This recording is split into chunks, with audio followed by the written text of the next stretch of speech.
Baik, selamat sore Bapak dosen. Perkenalkan, saya atas nama Agustina Margareta Gedang, kelas A Jurusan Sosiologi semester 8. Pada UAS ini saya akan menjelaskan tentang kekuasaan, politik, dan masyarakat. Baik, berbicara tentang kekuasaan merupakan kewenangan yang bisa didapatkan oleh seseorang atau kelompok untuk menjalankan kewenangan tersebut yang sesuai dengan kewenangan yang diberikan. Kewenangan tidak bisa dijalankan melebihi kewenangan yang dapat atau kemampuan untuk mempengaruhi tingkah laku orang atau kelompok sesuai dengan keinginan dari pelaku. Kekuasaan lebih cenderung korup, yang merupakan ungkapan yang sering kita dengar atau dalam bahasa Inggris power tends to come. Kekuasaan bisa dikatakan melekat pada jabatan ataupun pada diri orang tersebut. Kekuasaan ada dua sifat, yaitu sifat positif, kekuasaan yang bersifat positif dan kekuasaan yang bersifat negatif. Kekuasaan yang bersifat positif merupakan kemampuan yang dianugerahkan oleh Allah kepada individu sebagai pemegang kekuasaan tertinggi yang dapat mempengaruhi dan mengubah pemikiran orang lain atau kelompok untuk melakukan suatu tindakan yang diinginkan oleh pemegang kekuasaan dengan sungguh-sungguh dan bukan karena paksaan, baik secara fisik maupun mental. Kekuasaan yang bersifat negatif yaitu merupakan sifat atau waktu dari seseorang yang arogan, apatis, dan egois dalam mempengaruhi orang lain untuk melakukan tindakan yang ingin dipegang kekuasaannya dengan cara paksaan atau tekanan, baik mental maupun fisik. Biasanya pemegang kekuasaan yang bersifat negatif itu tidak mempunyai kecerdasan intelektual serta emosional yang baik. Mereka hanya berpikir pendek dan mengambil keputusan tanpa harus melakukan pemikiran yang tajam dalam pengambilan keputusan. Kita beralih pada pranegara. Pranegara itu terdiri dari ada beberapa bentuk. Yang salah satunya kita bisa lihat monopoli. Negara memonopoli penggunaan kekuatan yang sah di dalam perbatasannya. Dominasi negara terbukti dipagari oleh kemampuan untuk memiliki perintah yang diikuti tanpa perlu menggunakan paksaan.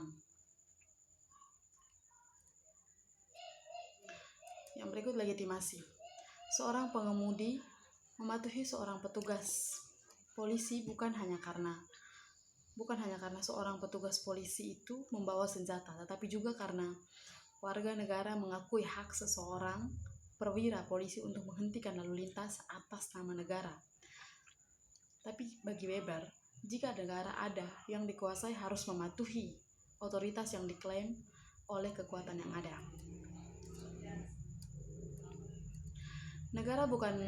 Negara bukanlah entitas tunggal, tetapi jaringan organisasi. Mengikuti jejak Tilly dan Skopol, Anne Orloff menggambarkan sebagai organisasi koersif, ekstraktif, yudisial, dan administratif yang mengendalikan wilayah dan populasi di dalamnya. Pemerintah. Negara sering bingung dengan pemerintah karena yang terakhir berbicara nama negara. Pemerintah adalah rezim spesifik yang berkuasa di sembarang orang atau momen.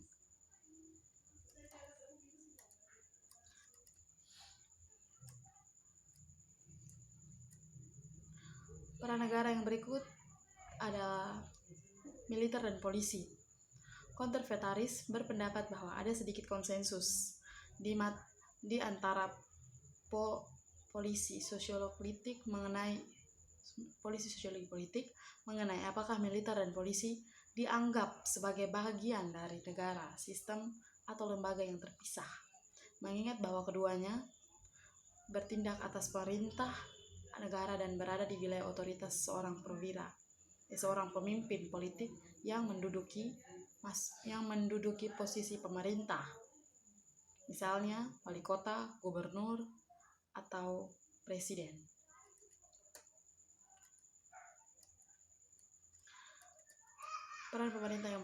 Peran negara yang berikut pengadilan.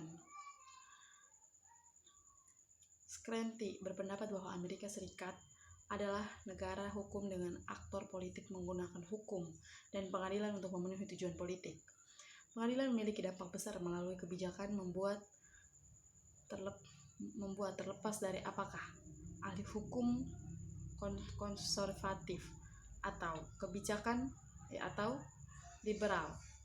Tidak hanya pengadilan Amerika Serikat independen dan politisi yang memimpin pemerintah, tetapi juga bertindak untuk melindungi orang di bawah kontrol negara.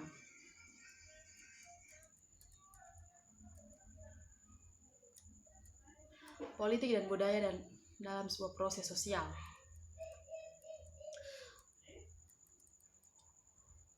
Apa itu budaya? Jika kita lihat budaya menurut C. Wright Mills mengamati bahwa konsep budaya adalah salah satunya kata-kata Spongers dalam ilmu sosial.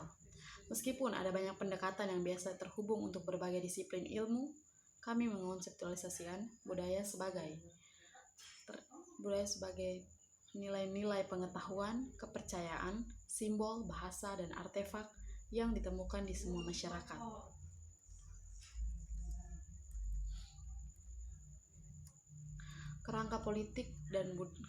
Hubungan kerangka politik, budaya, dan teori. Karya-karya awal dalam sosiologi politik membuat referensi ke budaya dan terutama pentingnya konteks budaya dan psikologi sosial politik. Bendix dan Lipset menyarankan bahwa interaksi antara individu yang menempati posisi ekonomi yang sama juga dikondisikan oleh penentu budaya, sosial, psikologis, dan situasional.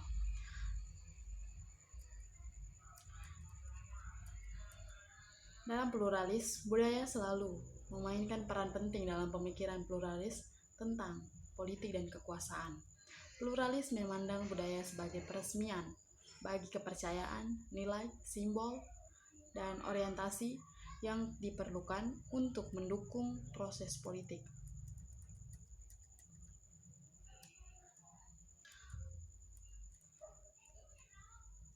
Sosiologi dalam kehidupan sehari-hari. Ekonomi dan politik.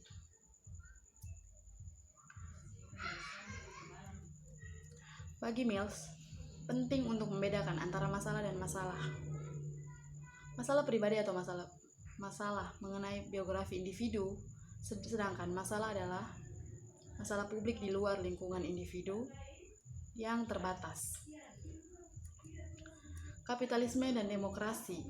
Secara teknis, sistem ekonomi Amerika Serikat telah diberi label campuran, menunjukkan keterlibatan lembaga swasta dan publik.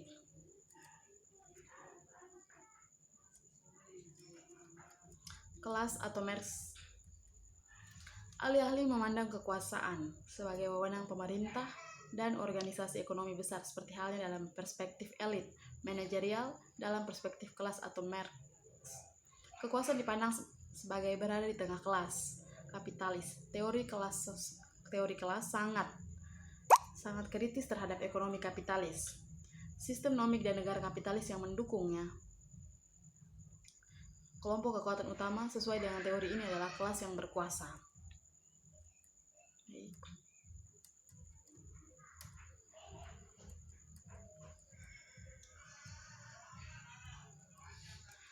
Selain pendidikan, keluarga berfungsi sebagai lembaga sosialisasi utama pluralis akan melakukannya. Fokus pada beragam jenis keluarga dan bahwa keluarga dan pernikahan meningkatkan keseimbangan politik, keterlibatan, dan harmoni dalam masyarakat. Sosialisasi politik anak-anak berarti bahwa preferensi dan nilai politik sampai batas tertentu diturunkan dari satu generasi ke generasi berikutnya. Ahli teori elit dan kelas sangat tertarik pada bagaimana kesenjangan sosial yang diturunkan dari satu generasi ke generasi berikutnya.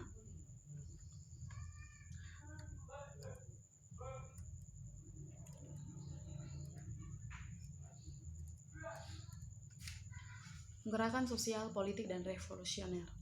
Dalam masyarakat, sepanjang sejarah, kita menyaksikan beberapa bentuk dramatis yang lebih luas partisipasi mereka yang didedikasikan untuk mengubah tatanan politik melalui sosial, politik, atau gerakan revolusioner. Tatanan politik dalam pengertian ini didefinisikan secara luas dan dapat mencakup apapun dan dari tatanan politik yang dibentuk dalam kebijakan publik, tatanan yang dibuat melalui eksistensi dan penolakan hak-hak sipil atau perubahan dalam struktur negara atau rezim itu sendiri. Kerangka teoritis pluralis menekankan nilai dan suara dalam pemilihan umum, sedangkan elit dan perspektif kelas atau Marx mempertanyakan signifikasi mereka. Banyak pekerjaan yang dikutip dalam bab ini yang mendukung sudut pandang pluralis dan asumsi pentingnya pemilihan demokratis.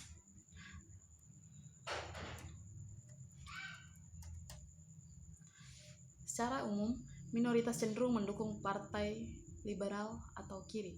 Menurut pendekatan kedua, masalah dari sikap politik membentuk pemilihan. Masalahnya beragam oleh karena konteks dan sejarah nasional, tetapi dapat dibagi menjadi ekonomi, sosial, dan kebijakan luar negeri.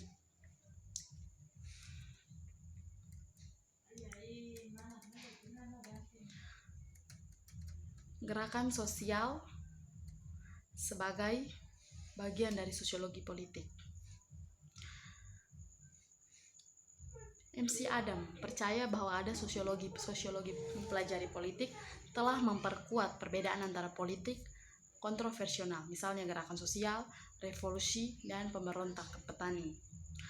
Dan bentuk-bentuk politik institusional yang lebih rutin, misalnya pemungutan suara, politik partai, dan lobby.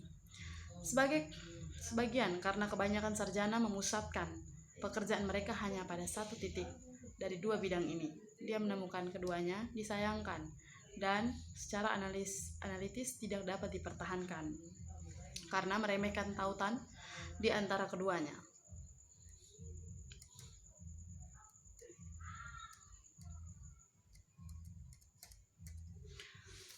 Kita lihat kekerasan dan teroris.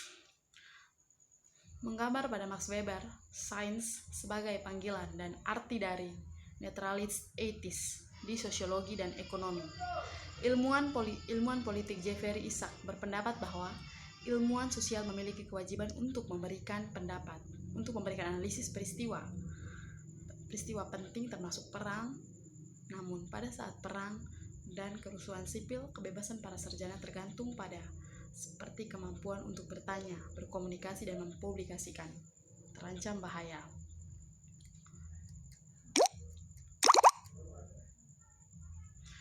Kekhawatiran lainnya adalah penyalahgunaan data dan teori ilmiah untuk membenarkan dehumanisasi dan penganiayaan terhadap orang lain, termasuk dengan teroris. Sebagai ilmuwan Jerman, Benno dan Mitchell Hill menulis sains adalah tentang pengetahuan dan kebenaran.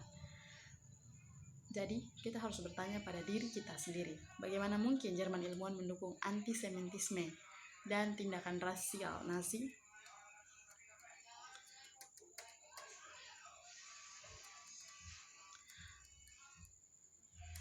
Ya, yang terakhir, globalisasi. Ada jauh lebih banyak ketidaksepakatan daripada kesepakatan di antara para sosiologi politik tentang keberadaan, durasi, dan dampak globalisasi.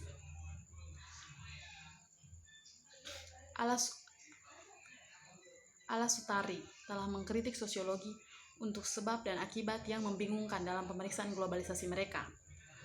Menggunakan komprehensi ruang dan waktu sebagai contoh, jika ini adalah efek globalisasi, apa penyebabnya? Sosiologi dikritik karena mengatakan globalisasi. Jika kompresi ruang dan waktu adalah karakteristik globalisasi, apakah yang menyebabkannya? Apakah itu inovasi teknologi, kebutuhan kapitalisme, atau hal-hal lain?